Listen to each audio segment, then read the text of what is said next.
Hello, everybody, and thank you for joining us for today's Leo lecture, Revitalizing Your Career Through Networking.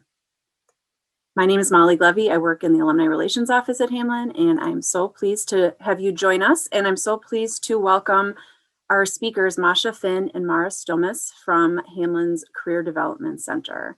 I'm going to start us off with a few things, get us settled and going, and then hand it on over to Masha and Mara. So a few housekeeping items. For those of you who have joined us before, this will all be familiar to you. You will be muted and your camera will be off for today's presentation. If you have a question for our speakers, please use the Q&A icon in your Zoom dashboard on your screen. We will answer questions at the end of the presentation, or Masha and Mara will answer questions at the end of the presentation, but don't hesitate to send those through. You don't need to wait to the end to put a question in. If you have a question about the logistics of today's webinar, please use the chat icon in your Zoom dashboard. There's a few of us on who will help troubleshoot if something comes up. And one other thing to note, if you have, as you're going along, or as we're going along the presentation today, if you have any success stories or examples from your own experience that you wouldn't mind sharing, you can throw those in either the chat or the Q&A as well. And it might be nice to hear from folks as we're talking about this topic in new and different ways, if you have any experience yourself. And finally, as we all know, please be patient with us as we are presenting from our homes, and you might hear, you might hear pets or something like that, or technology may get goofy. We endeavor to not have that happen, but thank you for your patience. With that, I will introduce our speakers. Masha Finn is a career counselor at the CDC here at Hamline. In this role, she meets individually with students and recent grads to support their career exploration and vocational planning. Masha received her BA in International Relations and French and Francophone Studies from Carleton College and her MA in Educational Psychology, Counseling and Student Personnel Psychology from the University of Minnesota, Twin Cities. And Mara is also a career counselor at the CDC. And in this role, she also collaborates with students and recent grads to explore majors, careers, and future graduate school and/or employment opportunities. She also works to build relationship with employers. Mara received her BS in Family Social Science and her MA in Counseling and Student Personnel Psychology, both from the University of Minnesota, Twin Cities. One thing I'll mention also as we get started is this presentation will be uploaded onto our YouTube channel. And I should also mention that Mara and Masha did have done three other Leo lectures for us, or two. And those are all available on our YouTube channel as well. So you've got a nice suite of information you could find there. And with that, Masha, Mara.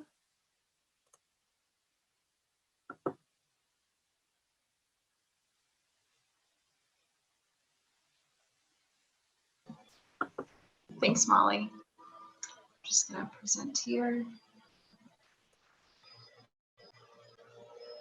Yeah, so thank you so much for your introduction, Molly. I think this is our third, although it might be our fourth. So I too am a little like, oh, it's been a couple times we've worked with you all, so it's been such a pleasure.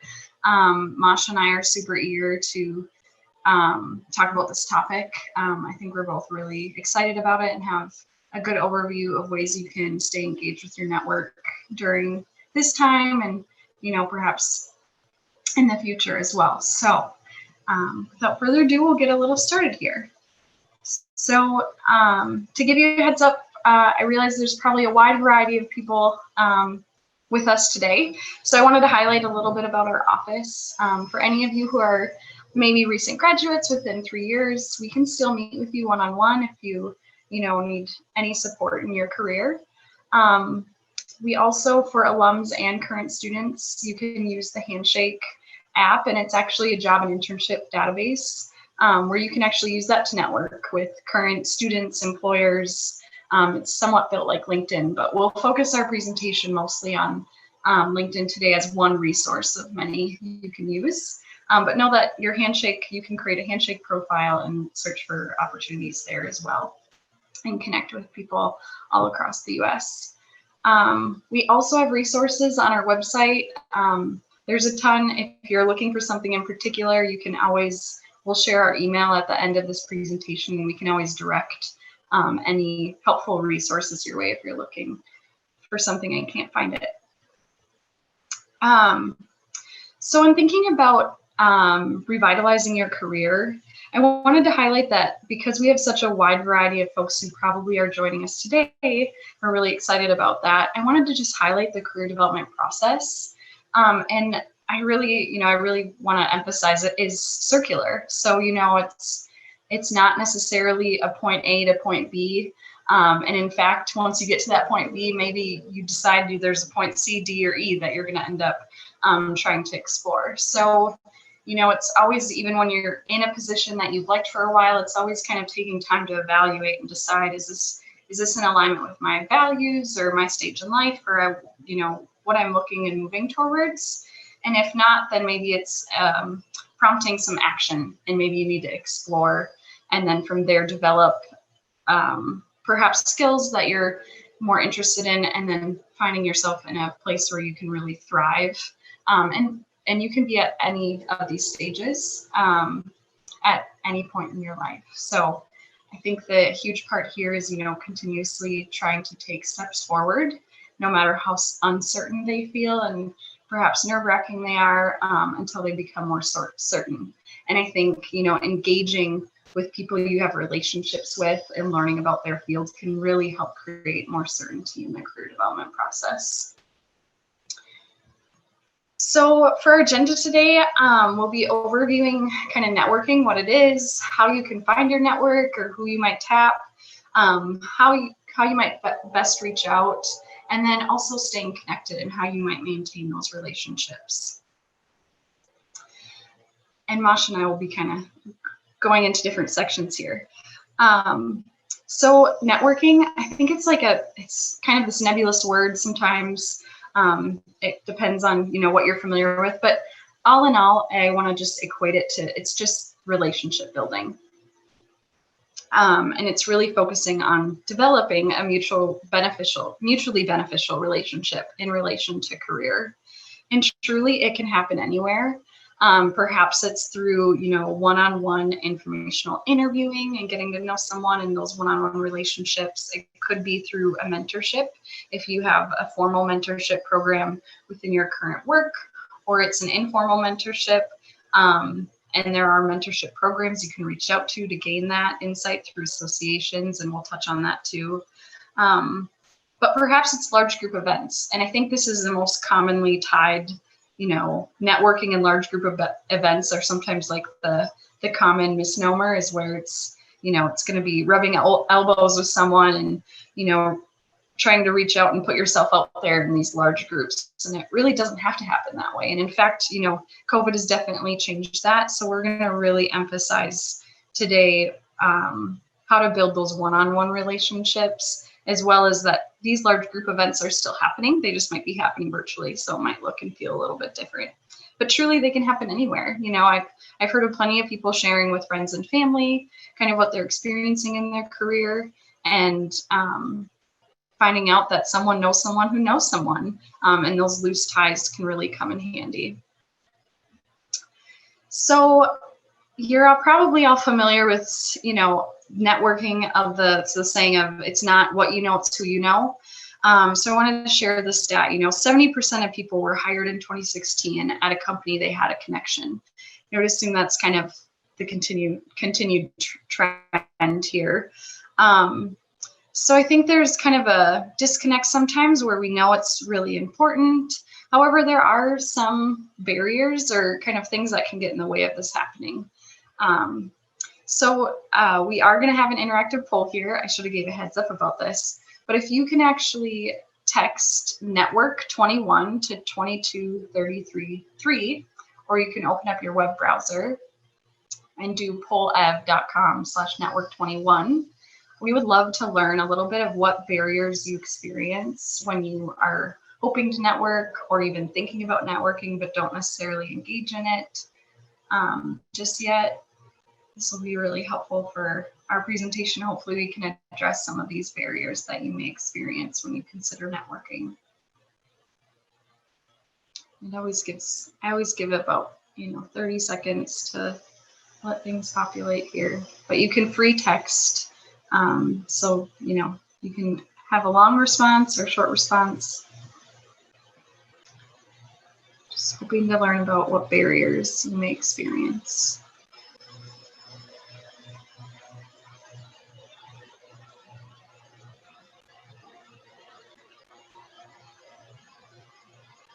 Yeah. So what are good questions to start and sustain the conversation? Feels like somewhere you have to go outside of your day-to-day life and schmooze. Also the fear of only meeting older white men who will act as mentors, networkers. Yeah, can kind of feel like old boys network maybe, if that's kind of where that's going. Nervousness, how to approach someone or start up a conversation. Yeah, there's so much unknown when you might be reaching out to someone you don't know. You're really putting yourself out there. We'll kind of touch on this too, like depending where you're at, your nerves may be stemming from a whole variety of spaces and places, and holding those while trying to put yourself out there can be really create some anxiety perhaps. Someone shared, what can I expect for or ask, or what can I ask for or expect? What's fair and what's too much? Also not great at bragging about myself. Yeah. I always like the reframe of, people have given me feedback, or when I've received feedback, they've emphasized this about me. You can kind of always place it on someone else to share the feedback with you. What if people don't respond to an initial contact? Yes, really great question. We will definitely touch on this and kind of talk about kind of best practices of how long do you wait before you follow up? Yeah. So this brings up a lot of good ones. Thank you for participating, and perhaps threw us for a loop a little bit here. So I want to highlight some kind of common networking myths, and some of you touched on these, but I'm hoping that Masha and I our plan is to debunk some of these and make it hopefully more accessible and genuine. So someone had shared, I have to be in the same field. And here, I think it's actually really about where you want to draw the connections and your intention. So if you're connecting with someone who feels in like a polar opposite field to you, but perhaps you find that when you look at review them, or maybe you've gotten recommendations, you can create the connections you want to. So if you're like, I'm trying to look at a more holistic perspective around this, and that they're in a similar area, you can draw those connections. And those are something that, you really don't have to be in the same field. People are open to having those conversations. I've also heard a lot of, I don't know that many people. So you actually really don't have to know a lot of people. Loose ties are incredibly important. So I have one example of this actually for any current undergrads or current grads, undergraduate students. And that is, as I was an undergrad, it's kind of thinking about where do you frequent places? And I know this may be a little bit different right now with COVID, but where are you frequenting? So I was a commuter and rode the train every day. And so I got to see the same people in my space like every morning for, 5 days a week. And I fortunately was, able to connect with a few of them and get some insight into their careers, and then, meet someone who worked downtown, and they were more than happy to offer like, oh, I'd, love to chat with you more about careers. I can even show you my building and what it looks like and what my role looks like. And so sometimes it's, seeing who's around you that maybe you didn't realize could provide you with some insight. But those are incredibly important. We'll touch on those as well. Additionally, only a certain type of person is good at networking. So I did share one story where I was maybe more comfortable reaching out, and that maybe can change over time and place. But really, planning and intention is truly the most important. If you can come in with who you want to connect with and why, that's going to be really, really helpful for you, and especially during COVID. Identifying your intention and planning out what you want to ask and having that preparation is super, super helpful. Also for the person who you're reaching out to, because they can get a better sense of who you are and what you're looking for. And finally, someone I've heard a lot, maybe it's selfish. Maybe what's too much to ask, what's too little, how can they really help me, what do I expect? So I think here it's really all about the approach, and it's really only connecting with people you're genuinely interested in getting to know, and not forgetting that you can likely support them as well. As you get to know them better and build that relationship and have those conversations, they might really benefit from it. It's going to become a mutually beneficial relationship. So I think we're kind of leading into, what is your intention? And part of that could be where kind of identifying where you're at in that revitalization of your career. So perhaps you're saying, I'm feeling burnt out. I think building a relationship and connecting with others can really help you gain further perspective, and can be something that you can kind of actively do to engage differently in ways that maybe that you haven't been. Perhaps you're feeling inspired and you're really looking to explore possibilities of a new career or a new role. And that's going to get you looking for a variety of people when you know and can identify what you're hoping to learn. And if you're feeling perhaps stagnant, maybe it's the element of, looking at what are new skills I could discover and support this industry or the field better. What would advancement look like, and what conversations could I be having with my colleagues or my supervisor or my mentor? Or what additional responsibilities have you been wondering about or would maybe want to start talking about or taking on if that's where you're at and that feels like a good solution. And perhaps you're feeling just really disconnected. I mean, I think given everything, a lot of people are feeling disconnection, and disconnection can be really high. So kind of reminding ourselves that seeking out relationships can be really helpful for creating more of that connection. And I think it can feel like a lot at first, but I'm hopeful today we'll be able to give you some tools to hopefully ease the burden of what that could look like.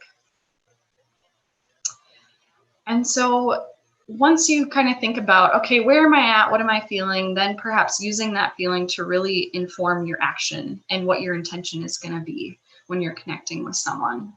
So perhaps your intention is that you're finding a new job.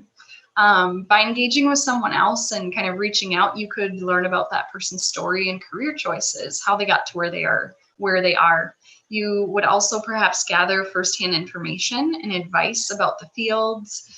And sometimes I think I'll highlight this one here because with networking, sometimes it's like you're not asking for a job. No, perhaps you're not. You're not directly asking for a job, but perhaps you're just looking to gain that firsthand information and advice. So when you do apply, you would learn perhaps the terminology at the organization, or have a little bit of insight, or perhaps even a connection who'd be willing to refer you if they were comfortable with that and you could ask for that. But that can really put a leg up in your application materials and how you approach applying. So it's kind of a long game there, but one that, is pretty effective. So perhaps your intention is, I'm really looking to clarify my career goals and build my confidence. Could be either or of those or both. So maybe it's a sign to, seek out mentorship and consultation, expand the awareness of how you can use your skills in the marketplace. If you're making that transition, maybe it's moving from a marketing role into a, what feels maybe like a management role, and how you might change and transfer and evaluate your transferable skills. And then identifying new areas to potentially learn or explore for yourself to kind of help, if there's an area where you feel like you're lacking, maybe it's seeking out that learning. And then connecting with those mentors. I will say I've been on many trainings where I've then reached out to the trainer to learn more about their path. And I didn't expect that when I first started, but in the way that they connected in the training, I really appreciated their approach and wanted to learn more about them. So sometimes it can happen in ways you don't necessarily expect or intend to start networking. And then lastly, gaining perspective. This one I would say getting outside of your organization. Maybe you're in the same field or you're in the same type of department, but you're across organizations, and learning from them and how they work through it. And it's, not necessarily a competitive, something that you're sharing competitive or insider information if you're in a field that might espouse to that belief, but just like finding connections to say, like, how do you deal with this stress, or how do you engage in this way, or how do you balance these, different stakeholder needs. And then I put in parentheses here, like how to get inside of your organization. So some of you may be in larger organizations, and I think it's really common to get kind of siloed, maybe in your own department or in your own office space, if you're at the office. But thinking about like at it in a different department in the same organization, it probably feels like a completely different world, or can be a totally different perspective to take on and learn from people that you don't necessarily work alongside every day. So in that, I will transition it to Masha to talk about how and who you might get connected with. Great, thanks, Mara. Hi everyone, I'm Masha, and I'll be covering the next two sections about who do you know and who you could know through networking, and how you can conduct your initial kind of bouts of outreach.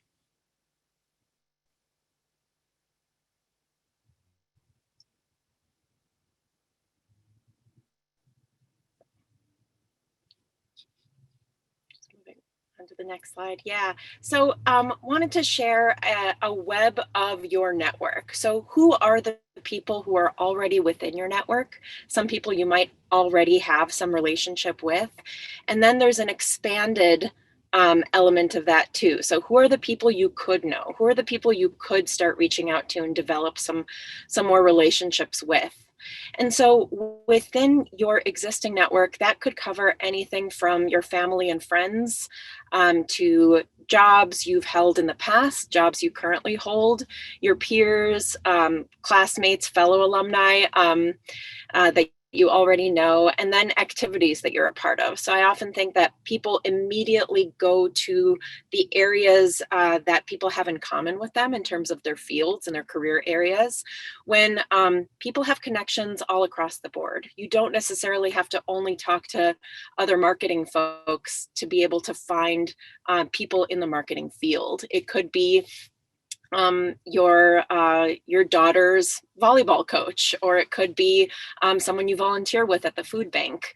You never know where these connections can come from. And so putting out there what you're looking for or exploring, kind of being willing to share your story with more than just your existing network, the people you feel really close to, can be a way to get in touch with a lot of other people. And we'll talk about ways to kind of look beyond that initial inner circle that you might already be comfortable with reaching out to, and looking into the outer circle. So speaking of the outer circle, the strength of weak ties. So Mara mentioned this as well, and this comes from a sociologist, and there was a study published, I think in the 1970s about this, and it continues to be extremely relevant to networking. And so wanted to talk about some of the benefits of reaching out to people that you don't have those really close-knit, tight relationships with. One of those advantages is that there's less overlap. So maybe the people who are already within your community are folks who have shared information, have shared knowledge, have shared networks. And so by looking outwards and asking to be connected to people outside of that initial network, you can broaden your perspective, you can gain a lot of new information, and there's just more diversity of perspective when you do look outside of your existing contacts. What's also nice is that there are no preconceptions necessarily. So if you're looking to do a career transition, sometimes the people who know you really well have a limited, have a more limited perspective on your options, on your opportunities. And so people who don't know you as well may offer you the opportunity to kind of explore more freely and without feeling tied to what you've always done. So it's a kind of a nice way to get outside of yourself a little bit. And ultimately, there are more connections. So most of us have far more acquaintances than we do friends. And because of the way that networks work, there's exponential growth. So maybe if you reach out to a close friend and share, I'm looking to enter this area, or I'm trying to gain more skills in this area, do you know anyone that I could talk to?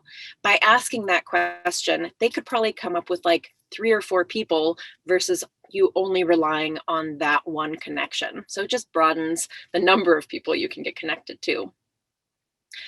Also, it's lower stakes. So people who you don't have really close connections with probably will feel less responsible for your ultimate experience and outcome. So there's a little bit of a lower risk for them in terms of getting you connected with people, or kind of taking on a conversation with you, because someone who's really close to you might feel really concerned that, of what might happen if you work with them and it doesn't really go well or something like that. But there's kind of a lower risk if it's a weak tie. And there's also lower stakes for you. So there's a lower risk and nervousness perhaps around rejection. So I know that some of the barriers people mentioned involved people not responding to you. And it might feel a little bit less meaningful to not get responded to if it's someone you barely know versus someone who you kind of expected more from. So you might as well try. It's kind of like, you might as well give it a shot. There might be lower anxiety around connecting with someone new rather than relying on someone who you sort of had higher expectations of. So that is all to say that there could be some benefits to expanding your circle beyond that inner one.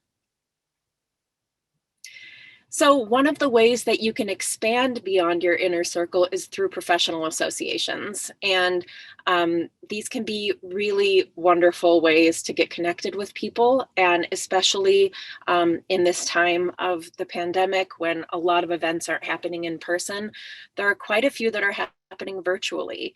And they don't necessarily have to be communities that are associated directly with your industry area. For example, I heard the Swedish American Chamber of Commerce held an event in the fall that was oriented around networking and virtual networking. And that was definitely something that that people took advantage of. And so being able to attend these events, regardless of if they're in person and you're, actually rubbing elbows with them, you can still do it online. And the way I would encourage you to find these kinds of opportunities is when you're talking to people, ask them, what kinds of professional affiliations do you have? What organizations do you go to get professional development or get connected with people? And you'll be able to start a pretty hefty list of the places that people will recommend to you. And so these kinds of organizations offer professional development opportunities, certifications, and trainings. They also offer mentorship programs. And I think oftentimes when you're in a time of transition or you're feeling burnt out or trying to reconnect, it feels like you ought to be the mentee. So you ought to be mentored. But I would say that in these in times of change and transition, being a mentor can be extremely rewarding as well, and can help you learn just as much as you can learn when you are being mentored. So some of these are formal mentorship programs that are coordinated by these professional associations, and I definitely recommend looking into those. These organizations also have email lists, so perhaps it's you get on a list where people will send out job opportunities as soon as they come up in their organizations, or they have job boards online that you get connected to by having membership to them. And so I included a few on here that are local. So, and then there's a young nonprofit professionals network in the Twin Cities as well.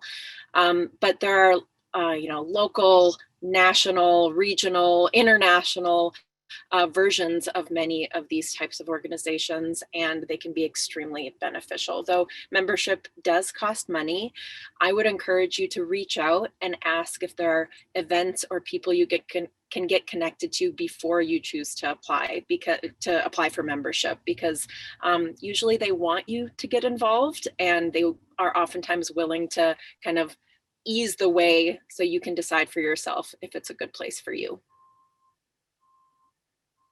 So now we'll talk about how to reach out. So some tangible ways that you can start that outreach process in the time of the pandemic when you're not at events in person. So networking in the age of COVID-19, there are a lot of things that are the same. So you can connect with folks from all over. So even pre-pandemic, there were opportunities to have phone calls with people who live in California. Let's say you're hoping to move there. Or if you're considering doing the Peace Corps, maybe connecting with a Peace Corps volunteer who's currently in Rwanda. So there are still opportunities in the age of COVID-19, just as before, to connect with people from all over. And LinkedIn, which we'll talk about, is virtual networking. That is the launching point for a lot of connections that people make.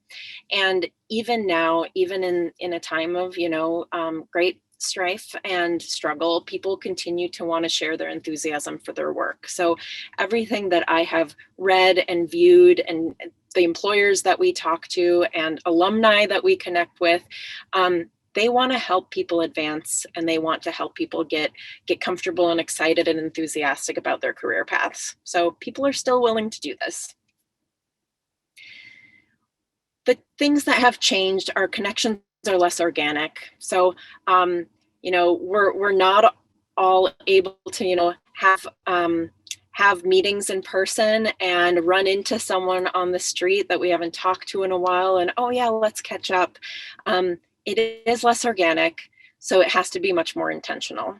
So what that means is you have to put in a little bit more work on the front end, which frankly isn't a bad thing.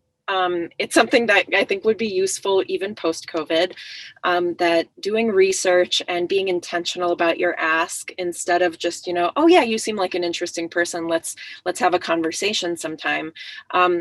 It's about seeking out those people and being specific about what you're looking for and hoping to gain from those interactions. Also, it'll be navigating virtual meetings now. So what's kind of nice about that is that you don't have to worry about who buys coffee for whom. And you have to navigate also virtual mixers, which can be a little bit challenging, especially with technology and figuring out how to communicate virtually. Always a fun challenge.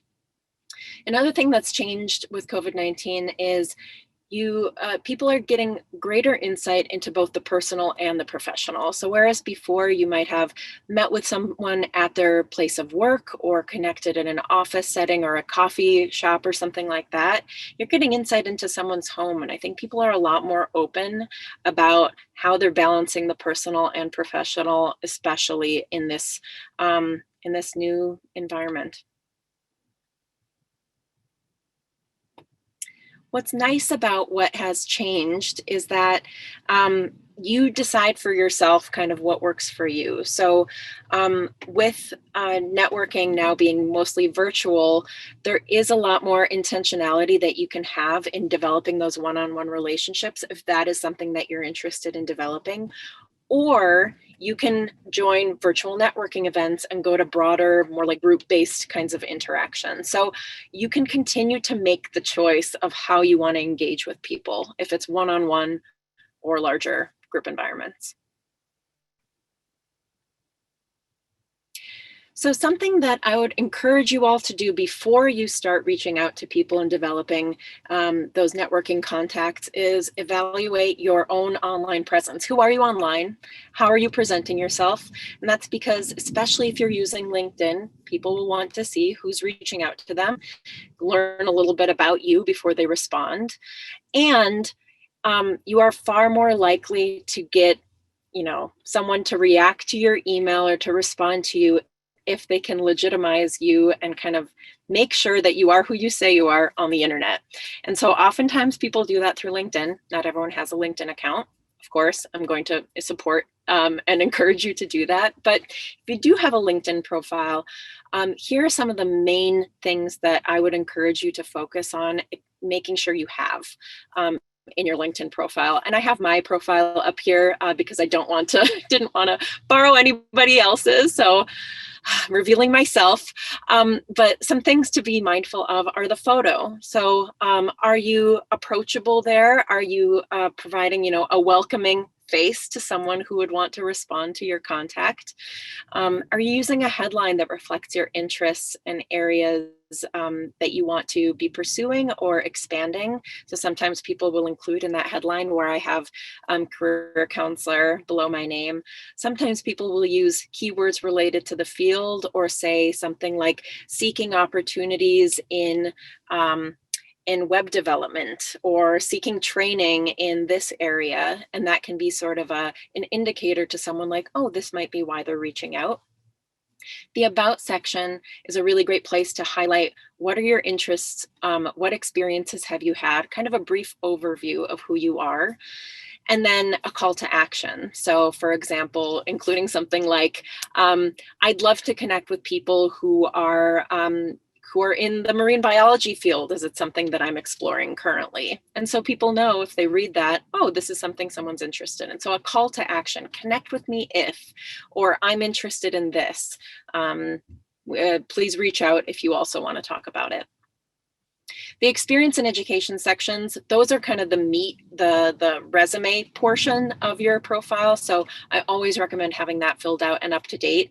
So that's kind of a given, but the headline and about are the pieces that may change as you're looking to make a change yourself, or exploring different skills or things that you want to develop. And I have a stat up here, you're 71% more likely to get a call back for a job interview if you have a completed LinkedIn profile. And I think that lends itself to the understanding that people are going to be more likely to be responsive to you if they can see that you have put in the effort to be a full professional person on LinkedIn and on the internet when you reach out to them. So some ways to reach out. So I would encourage you to make a list of people in your network and start researching people beyond that list on LinkedIn. Perhaps those are people that you can get introduced to. Perhaps those are people you have no connection with, but just want to reach out to, and pull together a draft email. So that might be a LinkedIn message. That'll be a little shorter, I'll show you that later, or a full email that you would use to reach out. Tailor it to each of your contacts and then start sending. And we have a link here that will include and follow-up PDFs of a tracking document where you can document who you reach out to and when, so you can keep track of your networking process. The LinkedIn Alumni Network is a wonderful place to find people to reach out to. And I mean, all the people here today, especially, feel free to share your success stories, but I think alumni tend to be really supportive of one another. And so this service on LinkedIn is a really great way to get connected with folks based on similar interests or backgrounds or areas you want to get into. So use the keyword search, explore where they work, and you can reach out to them using the connect button and a message. So when you reach out via email or via LinkedIn message, make sure to introduce yourself or remind them of your existing relationship. So, we worked together a few years ago. It's really great to see all the cool things you're doing, or I found you on LinkedIn and you seem like you have a really interesting background. So something to kind of prompt the connection. And then looking at the intentional steps you're taking, like why you're reaching out, make sure to include that here. So what's your background? What are you exploring? Kind of what is your purpose in reaching out? And relate it to their area of expertise. So it might be, I saw that you have experience in this and I'd love to learn more, and then have an ask there. So I would love to have a 30-minute phone conversation, or I'd love to connect in whatever way is easiest for you, but be specific about what you're asking them for. A conversation, or do you know someone in this field that you would recommend I reach out to? So that ask is really important here. And express gratitude. Thanks so much for your time. And if you have the space for it, if it's via email, you can give them an easy out. I understand life can be hectic these days. If it would be easier for you to respond to questions via email, that's absolutely fine. So give them an opening there to say no, and then they might be more responsive, even if they do have to say no because of timing. And then set a reminder to yourself. to follow up in 2 weeks if you don't hear anything. And I've heard a variety of different takes on this. Some people say reach out 3 or 4 times. It's fine to be persistent. I think that might be a little bit perhaps too persistent. So I think send a follow-up because people do, sometimes don't check their LinkedIn as often as someone like me does. But you can follow up 1 or 2 times. That would be sufficient. On LinkedIn, you don't have a lot of space. So always include a message if you're connecting with someone new. This is an example of almost 300 characters. I think it might be like 297 or something like that. But it can be as simple as this. Hi, Erin. I came across your profile while exploring Hamline alumni in environmental science. And I was excited to learn of your work as a naturalist with the Dodge Nature Center, and then something about yourself. As a biograd myself, I'm returning to my interest in this area. I'd love to connect and learn about your experience. So you're not making a specific ask yet because you don't really have space for it. But once they accept your connection, you can follow up and ask for more. You can follow up and say, thank you so much for connecting. I would love to set up a time to meet with you and share a little bit more in that message. So I wanted to touch on a few different resources on LinkedIn that can help you expand your network during the pandemic and beyond. So LinkedIn has groups. I just searched Minnesota Association. So for you all, your content areas will fit into that keyword search, but you can see all the varieties of Minnesota chapters of these organizations. The Hamline University Alumni Group is another good one that you can join. But they often post positions and you can reach out to members directly within those groups once you're a part of them. You can also use the companies feature on LinkedIn to find people. So when you go to a company, this is Cargill here, you can go to the People tab, find first and second degree connections, and see who you might know, who you might have some shared connections with, and ask people to introduce you. So if you're really curious and you find someone here, someone you really want to connect with and learn more from, you can reach out to the person you have in common and say, I'm wondering if you could make the connection for me, if you could introduce me to this person. I'd love to learn more about them. Another thing you can use LinkedIn for is looking up jobs in your network. So if you go to the Jobs tab, click on LinkedIn features and in your network, that's a way for you to hone in on, if you're trying to make a career change or looking for a different position, see who you know who is part of a company that is seeking someone out. And that's a way for you to kind of narrow your list of people you might want to talk to is, oh, it looks like Target's hiring a bunch more people. I should probably connect with folks who work there and see what that's like and if there's something I can learn from their experience. And you can see here, this is exactly what it does. You look up in your network and all of a sudden it shows, oh, I have 9 connections who work here. Great, now I know people I can talk to and learn more about the organization from.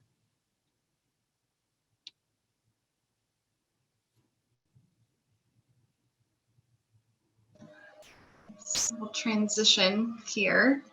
And talk about how you might stay connected after you've, reached out, you've had those conversations. It was a really great conversation, and now what? You maybe send up a follow-up thank you, and we'll touch on that. But I wanted to highlight this section here because, sorry, just having technical difficulties.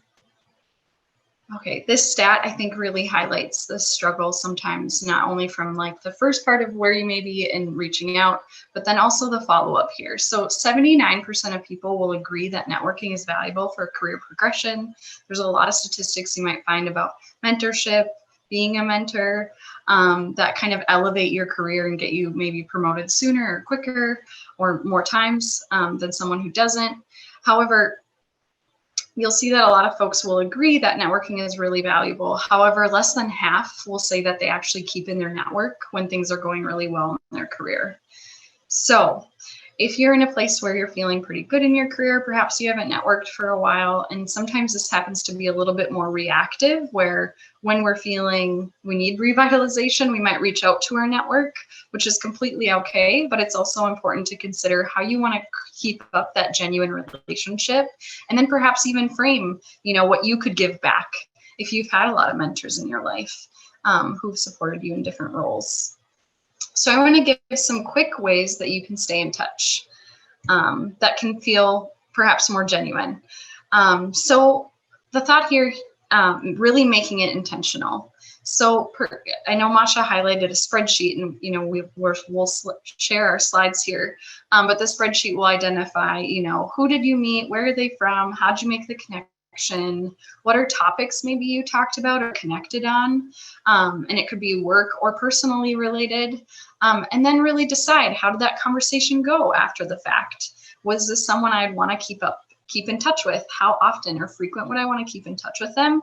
And then identifying that post conversation, and then perhaps even giving kind of scheduled reminders for yourself on your own calendar of like, hey, I should reach out to this person or follow up. It's been 6 months, or maybe it's been 3, but I have an update.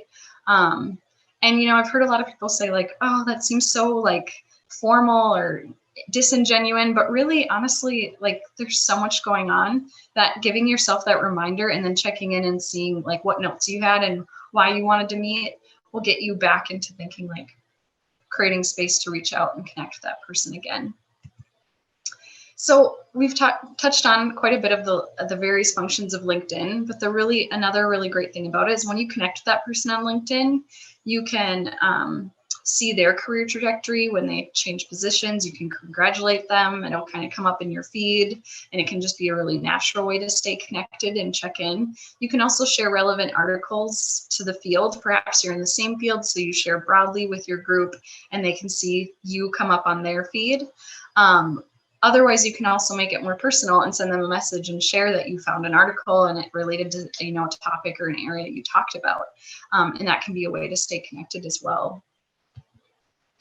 Another thought, sharing updates. So especially, I can't underestimate this enough. If you've talked to someone and you were feeling burnt out, or you were feeling like you were going to make a career change, following up with every single person you've connected with along the way is going to be really, really important. They're going to want to know what happened, how did it go, and they can find out on LinkedIn. But it's really great to keep that personal connection before you even share more broadly with your network, if that was someone who supported you in that transition or initial conversation of where you were thinking about it but weren't ready to make steps quite yet. And that being said, you can even highlight that in your appreciation for them. So thanking them for their influence. Maybe it was in the very beginning of your conversations of when you were trying to make a move or you were applying for positions, and it's months later. And then the other piece here that I don't know that we've touched on yet too is when you connect with others, you can also ask, are there others you can introduce me to? And then, following up to say, once you've been introduced and maybe met that other person they recommended, following up with your initial contact to share with them that you've met with who they recommended and how it went. That can be a really great way to stay connected as well. And lastly, following up. If you discussed in your meeting and it felt like a maybe more formal conversation where you spoke about mentorship or your need for it, and they said, yeah, please follow up with me, connect. This is where I would highly encourage, following up on whatever you said you were going to do. So even if it was applying for a position, or if you were keeping your eyes out for a position that you look to apply for, connecting with them and telling them that you did that, or, following up whichever time frame that you had maybe intentionally decided on with that person to stay in touch, and holding space for that. So that kind of comes to the end of our presentation, and I've seen a number of questions pop up, I think. But I'll have Masha come back in here as well, and we can take any kind of questions that Molly, you saw that came up. We have our, Let's see here. First question. Does this work the same way for government jobs? It seems like you could get on an eligibility list, but not be called for an interview, even if you know somebody. So do you have any advice for folks in the government sector who it sounds like maybe want to stay in that sector? I think eligibility and criteria for roles can be tricky at the government level. So there are times when no matter who you know, if you don't have enough years, months in a particular area, it can bump you out of the eligibility. That said, I think having conversations with people and understanding like the different classifications and what is it that qualifies as experience in a particular area, that is the distinction that I think can help you not jump the line, but explain your experience a little bit more clearly in the language of that government role.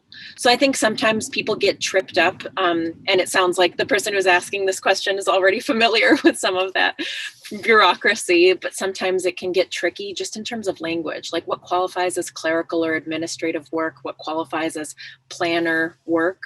And I think sometimes networking to gain insight into that can help ease the transition. And Mara, if there's anything you want to add to that, that was the first thing that came to mind for me.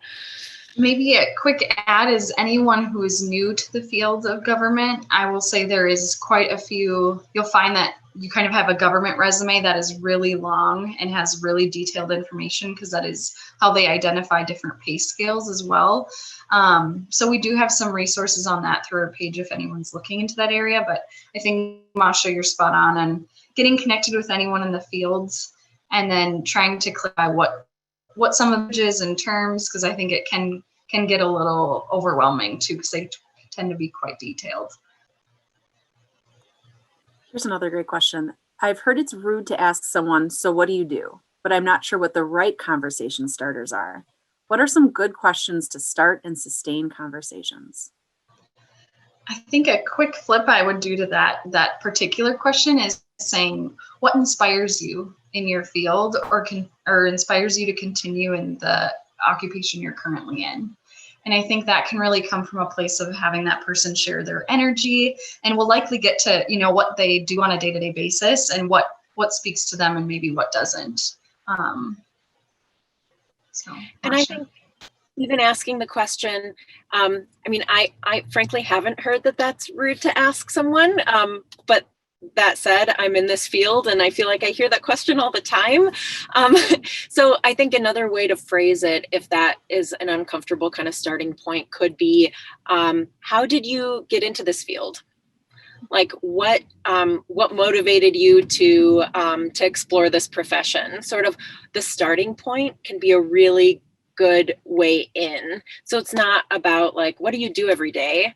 It's more about like, what got you into this field in the first place? And I think that prompts reflection for the other person, and that can be really fun for them to be like, what got me into this is not what's kept me here. I've been surprised, or I never expected to find my way into this field, and then they get into kind of their path.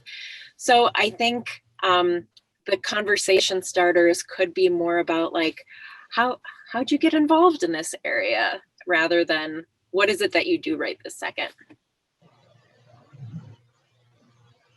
I think this is actually kind of a follow-up. What about when you meet somebody on the bus, for example, and you don't know that they have a traditional job? Yeah, I realized I was sharing a little bit about my train story, and I was getting a couple notifications, so sorry if I stuttered in those earlier slides. But I think that, if they've brought up like their career, you're interested in it, I think you can kind of lean into perhaps not even knowing if that's an assumption you need to make, but just saying like, oh, I've noticed. You can share observations and then share interests in what you think maybe, I think sometimes when we engage with someone, it's about feeling like commonalities in some way, shape, or form. So trying to identify that commonality and then asking, I really think that career trajectory that Masha mentioned can be really helpful. What got you here today? And then you can kind of glean insight in if it's like been something that's been more traditional or less traditional. And I think asking questions kind of around the job can be a way to learn more about how the person spends their time. So asking like, what brought you to Minneapolis? Or noticing things like, oh, I noticed you have a national parks patch on your backpack. Are you a big fan? So kind of using some observational skills to do that. Or if you're feeling like you don't want to assume that someone went to college, or you don't want to assume that someone is currently working, just asking questions around like, how do you spend your time? Or is there anything that that I really enjoyed about living in Rochester? I don't know, I'm making stuff up. But I think just asking additional questions beyond the kind of maybe most obvious, which tends to be the what do you do? We have time for one more question. But before I ask that question, I want to ask my question that we talked about before. Can you guys tell a little bit about the people you read or listen to or pay attention to, blogs, whatever it might be, that keep you current, thinking about networking and our sort of changing environment? And then I'll ask the last question. Yeah. Mara reminded me earlier of a blog I absolutely love called Ask a Manager. It's a woman who used to be, and I think still is, she's in HR and was a manager, and now responds to a lot of basically, it's like an advice column for people who have questions about their work. And there's a lot there about transition and navigating difficult conversations in the workplace and exploring beyond their existing work environment. So I highly recommend that one. It's very easy to go down a rabbit hole of reading all of her wonderful responses. I'd also add there's some podcasts out there that are quite good. So Adam Grant, he's an organizational psychologist. He has I forget what the name of the podcast is, but he's wonderful to listen to. And NPR's Life Kit doesn't always specifically talk about career, but I think career kind of touches every facet of life. And they recently had one about the job search during the pandemic. All right, Mara, if you're good with that, I'm going to tee up the last question. Yeah. Can you say more about how to network in the group and association settings rather than one-on-one? I guess I go back to like highlighting what Masha said, and what I was trying to say earlier was finding those commonalities and observing, whether it's something that they're wearing or showing. I think that can be a great lead in to identifying it, and identifying a conversation to start with. Yeah.